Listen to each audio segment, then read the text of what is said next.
안녕하세요. 주가박입니다. 자, 요즘 시장의 자금 흐름이 이상한 흐름을 보이고 있는데요. 이로 인해 여러분들이 시장에 대응하시기가 상당히 어려우시리라 생각을 합니다.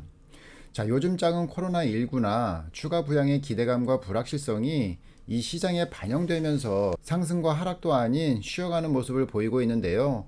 코스닥은 3억 원 대주주 양도소득세 부과 요건으로 인해서 국내적인 문제로 그 흐름이 불안한 모습을 보이고 있습니다. 자, 이 그래프를 보시면 이 아래 그래프는 주식형 수익증권이고요. 자, 위에 그래프는 고객 예탁금입니다. 과거에는 보시면 주식에서 돈이 빠져나갈 때 고객 예탁금으로 돈이 쌓이는 모습이 보였었는데요. 여기 9월서부터 보시면 주식에서 돈이 빠져나가면서 고객 예탁금도 줄어드는 모습이 보였습니다. 다시 말해서 시장에서 자금이 이탈하고 있는데요. 이는 거래소 자금이 아니라 코스닥에서 자금이 이탈하고 있다라고 보시면 됩니다. 자, 수급 상황도 한번 보시면은요. 지금 여기가 거래소고 여기가 코스닥입니다. 제가 여기다 선을 그어놨는데요. 이게 9월 초서부터의 기관들의 수급 상황이고요. 9월 이전으로 보시면 기관들이 코스닥에서 거의 100억 단위의 매도가 나오기는 했었습니다. 그런데 9월 들어서 보시면 거의 1000억 단위로 기관들의 매도가 좀 강해졌다라고 보시면 되는데요.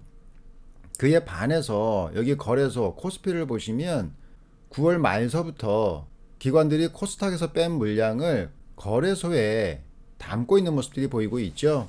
다시 말해서 코스닥에 있는 자금들이 거래소로 이동하고 있다라고 보시면 될 것 같습니다. 자, 그리고 차트의 흐름도 한번 잠깐 보시면은요. 자, 지금 보시는 차트는 미 다우지수입니다. 미국 증시 같은 경우에도 보시면 전체적으로 아직 하락 국면에 접어들었다라고 말할 수는 없고요. 여기서 보시면 전 고점은 넘어서지는 못하고 있지만 그렇다고 전 저점을 낮추고 있지도 않고 있죠.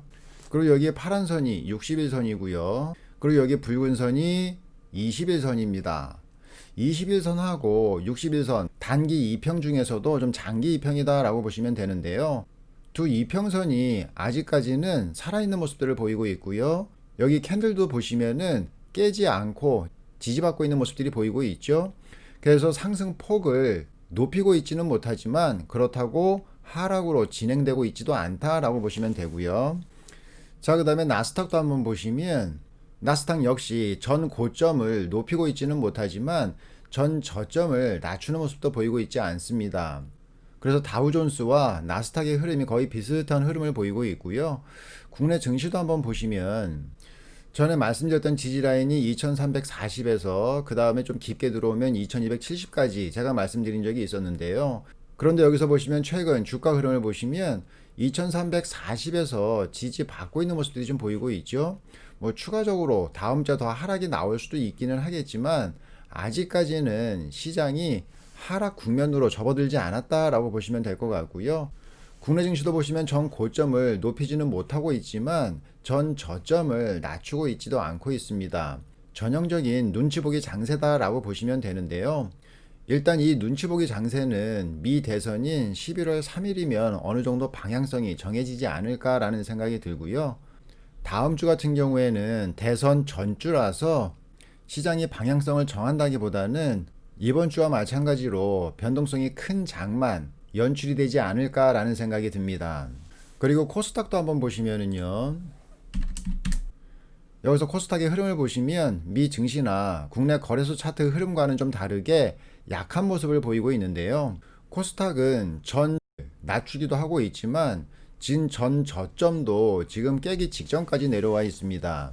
그리고 지난 금요일 날 만든 봉조차도 지금 음봉을 만들었기 때문에 추가적으로 더 하락에 나올 수도 있는 여지가 있다라고 보시면 될 것 같고요. 하지만 밑에서 이 121선이 상승을 하고 있기 때문에 여기서 한 차례 반등이 나올 수도 있지 않나라는 생각이 드는데요. 이 121선을 지킬 수 있을까라는 의문이 좀 들기는 합니다. 왜냐하면 조금 전에 말씀을 드렸던 양도소득세 부과 요건 때문에 그런데요. 작년 말에 양도소득세를 15억에서 10억으로 낮췄을 때 시장의 흐름을 한번 보시면은요. 자, 지금 보시는 차트가 작년 19년 차트인데요. 자, 저점 대비해서 고점을 한번 찍어 보고요. 고점 대비해서 얼마나 밀렸는지 한번 확인해 보도록 하겠습니다. 자, 피보나치로 저점을 찍고 그 다음에 고점까지 이렇게 한번 연결해 볼게요. 조금만 더 확대해서 보시면, 자, 여기 저점 대비해서 고점까지를 100으로 놨을 때요. 여기가 11월 중순 정도 되는데요. 중순서부터 12월 초까지 이 밀린 폭이 38% 정도 됩니다. 거의 한 40% 정도 되는 거죠. 그리고 사실 작년에 연말 랠리가 있을까라고 했었는데 사실 있었고요. 그 다음에 연초 랠리가 있을까 했었는데 있었습니다. 그래서 연말 랠리와 연초 랠리로 증시가 상승하는 모습이 나오긴 했지만 양도세 요건이 강화되면서 증시가 상승폭 대비해서 거의 한 40%까지 밀렸다라고 보시면 될 것 같아요. 자, 그럼 올해 양도세 부과 요건이 좀 더 강화되었는데요. 시장에서는 충격이 있을 거다 또는 충격이 없을 거다 의견이 좀 분분합니다. 일단 기사 내용을 한번 살펴보시면 2020년 10월 23일에 파이낸셜 뉴스에서 나온 기사인데요. 홍남기 기획재정부 장관이 대주주 3억 원 요건 강화가 시장에 큰 영향을 주지 않을 거다라고 전망을 하고 있는데요. 사실 정말 그럴까라는 약간 의심이 들기도 합니다. 또 다른 기사 내용 한번 보시면은요. 지금 기사 내용은 2020년 10월 19일 약간 묵은 기사이긴 한데요. 내용을 좀 살펴보시면 기재부에 따르면 종목별 3억 원 이상 보유한 개인 투자자는 약 9만 명으로 10억 원 이상 보유자의 9배에 이른다라고 되어 있고요. 조금 더 살펴보시면 현재 단일 종목을 3억 원 이상 또는 10억 원 미만 보유한 개인 투자자들이요. 그 주식 가치가 41조 5,800억 정도 해당하고 있고요. 개인 투자자가 보유한 전체 주식의 가치는 418조에 이릅니다. 그러면 3억 원 이상, 10억 원 미만 보유한 개인 투자자가 약 한 10%에 해당하는데요. 지금 업계에서는 이 중에서도 10조 또는 15조가 12월 매도 물량으로 나올 수 있다라고 보고 있습니다.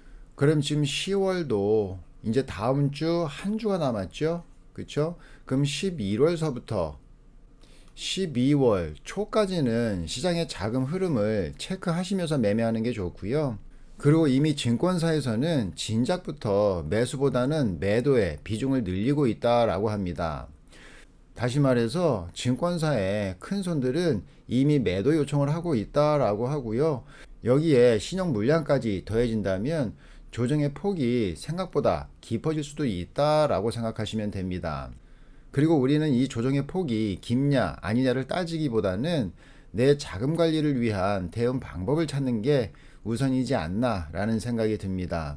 그렇다고 시장에서 자금을 다 빼시라라고 말씀을 드리는 건 아니고요. 어차피 시장은 상승 추세를 이어가고 있고 지금은 조정 구간에 있다라고 말씀을 드릴 수 있고요.